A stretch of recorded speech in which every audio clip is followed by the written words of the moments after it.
kita akan sulit meyakini atau iman terhadap perkara-perkara yang gaib. Akan sulit menerima, karena kita itu cenderungnya lebih melihat pada kenyataan. Yang sering kita percaya adalah apa yang nyata di depan kita. Nah, padahal hal-hal yang gaib ini tidak nyata di hadapan kita, tidak terlihat oleh mata kepala kita, sehingga makanya kita akan kesulitan untuk meyakini atau mengimani hal-hal yang gaib ini. Makanya untuk bisa menggapai hal-hal yang tidak terlihat ini, maka setiap orang membutuhkan mata batin itu yang nantinya ada kekuatan untuk memahami dan mengetahui hal-hal yang maknawi tadi.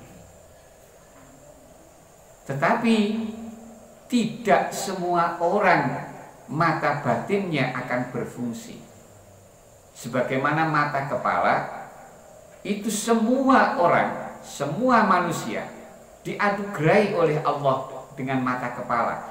Tetapi setiap mata kepala tidak semuanya bisa melihat, juga tidak semuanya bisa melihat dengan jelas. Ada yang bisa melihat tapi kabur, karena mungkin punya mata yang agak rabun sehingga kabur. Ada juga walaupun punya mata tapi tetap tidak bisa melihat karena matanya memang tidak berfungsi, atau buta. Itu mata kepala. Maka mata batin kita pun juga seperti itu. Ada yang gelap, ada yang remang-remang, ada yang sama sekali tidak bisa melihat, ada yang bisa melihat dengan samar-samar, dan ada yang bahkan sama sekali tidak bisa melihat. Nah, termasuk orang yang nanti mata batinnya ini tidak bisa melihat adalah orang-orang yang dia berupaya, berusaha dengan sungguh-sungguh di dalam mencapai rizki, sementara dia teledor di dalam melaksanakan kewajiban, melaksanakan tugas-tugas yang dibebankan di pundaknya. Orang-orang inilah nanti yang mata batinnya pun juga akan menjadi buta sehingga tidak melihat hal-hal yang gaib itu.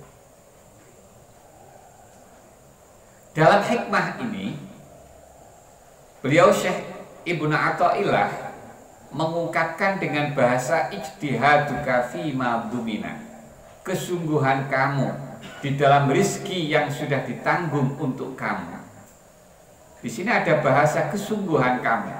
Berarti ini ada isyarat dalam ungkapan ini bahwa seorang murid yang mencari rizki tapi tidak dengan secara sungguh-sungguh, dengan usaha yang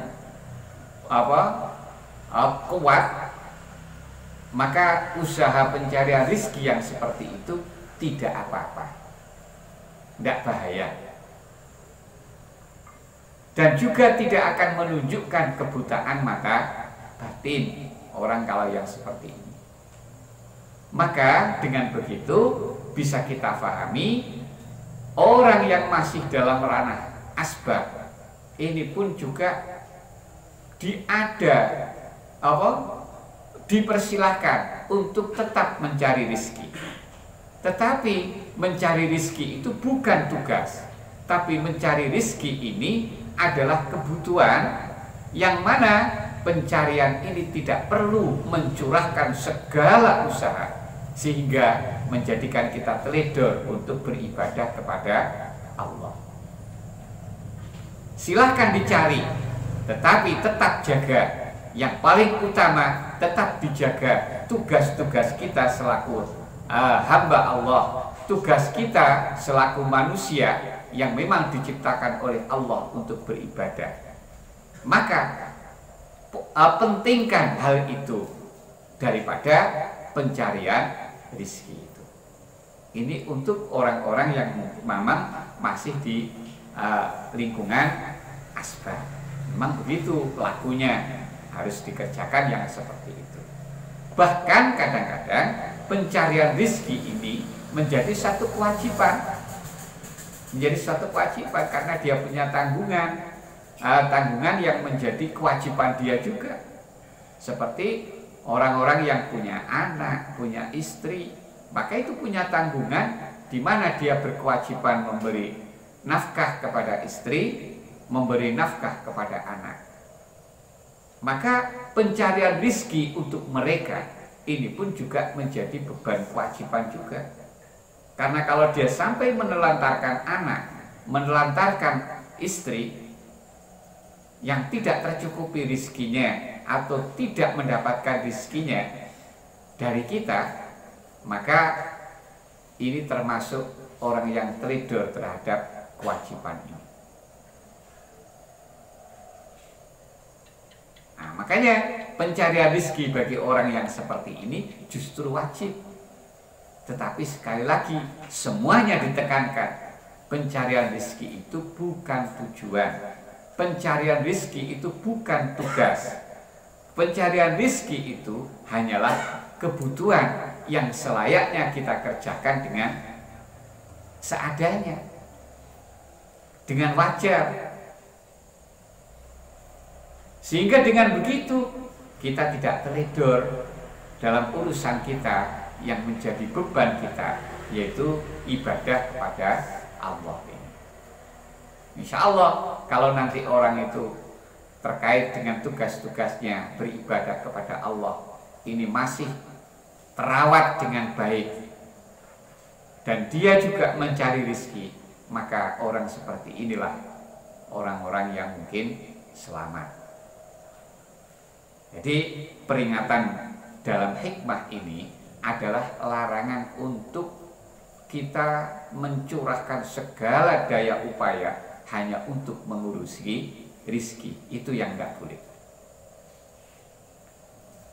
Atau kita tidak seperti itu, tapi usaha kita dalam pencarian rizki itu akan menjadikan kita teledor di dalam urusan kita tentang ibadah kepada Allah. Itu juga larangan, tidak boleh. Maka murid juga harus bersikap seperti itu. Ini hikmah yang kelima.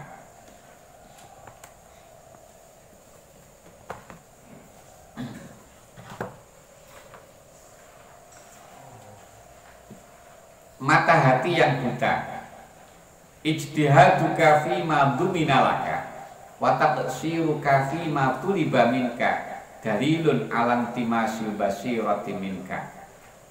Kesungguhan kamu untuk memperoleh apa yang telah dijamin untuk kamu, dan kecerobohan kamu dalam melaksanakan amal yang dibebankan kepadamu menunjukkan kebutaan mata hati. Tenggelam dalam pengaturan dan pilihan itu menunjukkan kebutaan mata hati. Melakukan keduanya atau mengabaikan keduanya dengan dituntun Allah itu menunjukkan terbukanya mata hati. Di samping ini masih ada lagi tanda kebutaan mata hati yang lebih jelas dan tegas.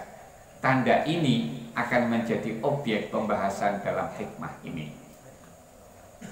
Ketika Allah berkehendak untuk membuka mata hati, maka lahiriah hamba akan tekun beribadah kepadanya dan batinnya tertanam cinta mendalam kepadanya. Ini kalau orang itu lahiriahnya dia tekun beribadah kepada Allah, hatinya penuh terisi dengan kecintaan kepada Allah, maka orang-orang seperti inilah yang memiliki tanda bahwa dia dikehendaki oleh Allah, mata hatinya terbuka, mata hatinya bisa melihat. Manakala ibadah dan kecintaannya semakin kuat menghiasi lahir dan batinnya, maka cahaya mata batin menjadi bertambah kuat hingga dapat mengalahkan terangnya mata kepala. Jadi nanti kalau lahiriah ibadahnya itu semakin kuat, kecintaannya kepada Allah semakin tinggi, maka orang yang seperti ini mata batinnya semakin bersinar. Karena mata batinnya semakin bersinar, maka penglihatan mata hati ini bisa mengalahkan penglihatan mata kepala. Mata kepala ini kadang-kadang masih bisa ditipu. Masih bisa ditipu. Satu contoh, ada orang ke toko melihat benda, terlihat itu kok ada warna kuning gemerlapan, kelihatan bagus.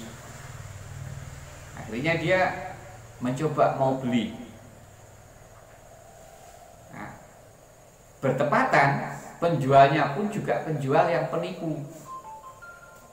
Akhirnya dia menjual barang yang dia pajang itu. Dia katakan ini adalah emas murni. Ini adalah emas murni. Nah, karena penjual menyatakan itu adalah emas murni dan pandangan mata kepala si pembeli itu juga memandang bentuknya seperti emas yang indah, maka hatinya tertarik untuk membeli. Ini kan berarti mata kepalanya tertipu, karena barang yang dijual tadi bukan emas, tapi barang yang mirip dengan emas.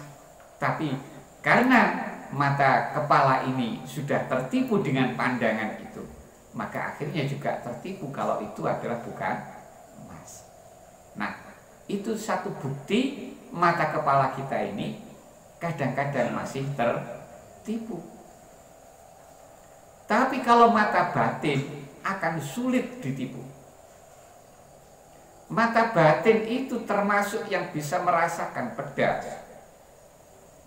Jadi mata batin kita itu akan kalau lombok itu bayangannya kan rasanya pedas, seperti itu pedas itu. Kalau ditanya pedas itu apa, ya tidak bisa digambarkan. Rasa pedas itu yang bagaimana juga tidak bisa menggambarkan. Tapi dia pernah merasakan dan mata batin itu melihat. Makanya ketika ditipu, ini pedas karena warna merah dikasihkan ini pedas. Tapi begitu dirasakan, dia tidak tertipu mata batin. Oh bukan, ini bukan lombok ini. Karena pedas itu tidak seperti ini yang saya rasakan. Tidak bisa tertipu. Makanya penting orang mata batin itu terbuka, itu penting sekali. Karena akan sulit tertipu. Selama mata batin itu tidak buta, selama pandangan mata batin itu tidak kabur, maka tidak akan tertipu. Tapi kalau mata kepala kita walaupun jelas-jelas terbuka tanpa ada penghalang, ternyata masih tertipu dengan penjual emas palsu. Ini gambaran. Nah, ini yang dimaksud manakala ibadah dan kecintaannya semakin kuat menghiasi lahir dan batinnya, maka cahaya mata batin menjadi bertambah kuat hingga dapat mengalahkan terangnya mata kepala. Pandangan mata kepala akan tenggelam dalam pandangan mata batin. Nah, ini kita bisa mengilustrasikan seperti ini. Mata kepala kita melihat dunia ini serba indah, serba baik, serba menarik, dengan berbagai hiasannya dan berbagai isinya. Ini adalah hal-hal yang menarik, hal-hal yang membutakan penglihatan kita. Karena mata kepala yang melihat. Padahal hakikat dari dunia ini tidak seperti itu. Bahkan bagi orang-orang yang memiliki pandangan batin, menggambarkan dunia ini adalah ibarat seorang wanita yang sudah tua renta, yang jelek, yang buruk rupa, yang bau tidak sedap, yang serba tidak enak. Itu gambaran dunia yang dirasakan oleh orang-orang yang bermata batin. Tapi orang yang tidak memiliki mata batin, yang hanya memiliki mata kepala ini, yang memandang hanya mata kepala, melihat dunia ini serba indah, dunia ini serba menarik. Itu ilustrasinya seperti itu. Ini yang nanti mata batin kalah dengan pandangan mata kepala. Ini berarti termasuk orang-orang yang mata batinnya buta atau orang-orang yang mata batinnya kabur penglihatannya. Nah, seperti dijelaskan di bawah ini. Sebaliknya, ketika Allah berkehendak mengkaburkan atau membutakan mata hati, maka lahiriah hamba akan tekun melayani dunia dan batinnya tertanam cinta pada dunia. Nah, ini lahiriah dia akan sungguh-sungguh di dalam mengejar dunia. Hatinya tertarik sehingga jatuh cinta kepada dunia ini. Padahal seperti dulu pernah saya gambarkan, dunia ini bisa juga kita gambarkan ibarat seorang wanita yang cantik molek, yang menarik, yang bisa meruntuhkan hati laki-laki siapapun. Sehingga karena cantiknya ada banyak orang yang berebut untuk mendapatkan wanita ini. Satu contoh, ada seorang anak. Anak ini ketika melihat wanita ini langsung jatuh hati dan dia cinta setengah mati. Nah, karena dia sudah sangat cinta kepada wanita ini, maka dia datang ke orang tuanya, minta kepada ayahnya, "Ayah, saya kepingin nikah dengan wanita yang menjadi pilihan saya." Kata ayahnya, "Kalau kamu mau nikah sama wanita, saya harus tahu dulu siapa wanita itu." Itu kan sikap orang tua emang begitu. Akhirnya, ya baik ayah, besok kita datang, kita lihat wanita itu. Anak ayah kemudian datang ke rumah wanita ini. Setelah nyampe di sana, ayahnya melihat wanita ini, ayahnya yang hati tertarik. Setelah melihat, pulang, keduanya, ayah dan anak ini pulang. Kata ayahnya, "Nak, kamu boleh nikah, tapi jangan dengan wanita itu." "Oh enggak ya, itu wanita yang saya cintai, ayah. Saya tidak bisa yang lain, hanya itu wanita yang ingin saya nikahi." Kata ayahnya, "Kamu tidak layak bagi wanita itu. Kamu masih anak-anak, belum pengalaman. Wanita yang seperti itu layaknya mendapatkan laki-laki yang betul-betul pengalaman." Maksudnya bapak, yo aku iki sing pengalaman. Nah, akhirnya anak ini paham, oh berarti ayahnya tertarik juga. Ayahnya yang mau nikahi perempuan ini. Wah, akhirnya rebutan anak sama ayah. Karena ini sama ngototnya, sama-sama tidak bisa ngalah. Akhirnya ini harus ada keputusan. Dia datang kepada seseorang yang menjadi tokoh di masyarakat itu, di masyarakatnya, atau seorang, kalau bahasa di sini seperti pamong, yang nanti menengahi perselisihan keluarga ini. Nah, datang dia ke orang itu, kemudian menceritakan permasalahannya. Lah pamongnya juga gitu, heran, anak sama bapak ini kok rebutan seorang wanita ini, kok sampai sebegini parahnya. Akhirnya kata pamongnya, "Saya tidak bisa memutuskan permasalahan kalian sebelum saya tahu duduk permasalahannya. untuk saya agar tahu duduk permasalahannya, wanita yang menjadi rebutan kalian juga harus ada, harus saya lihat. Akhirnya dilihat juga. Setelah melihat, nah pamongnya yang ganti tertarik. Karena pamong ini tertarik, akhirnya kata pamongnya, kamu wahai bapak dan kamu wahai anak, kamu tidak layak menikah dengan wanita ini. Wanita yang seperti ini, yang paling layak menikahinya adalah orang-orang yang berpangkat. Kamu ini tidak punya pangkat, tidak layak untuk menikah wanita ini. Aku lho sing duwe pangkat. Karepe ngoten. Nah, akhirnya anak dan ayah ini ngerti juga, oh ini ternyata orang mau ikut rebutan juga ini. Nah, akhirnya berebut, 3 orang ini berebut. Jadi bertengkar. Akhirnya harus bisa diselesaikan masalah ini. Karena dia pamong masih berada di tingkat bawah, di atasnya punya atasan lagi. Nah, gampangannya sekarang munggah nang bupati misalnya. Diangkat nang bupati, datang ke bupati, disampaikan permasalahan ini mergo wong telu ki mau rebutan. Setelah disampaikan permasalahan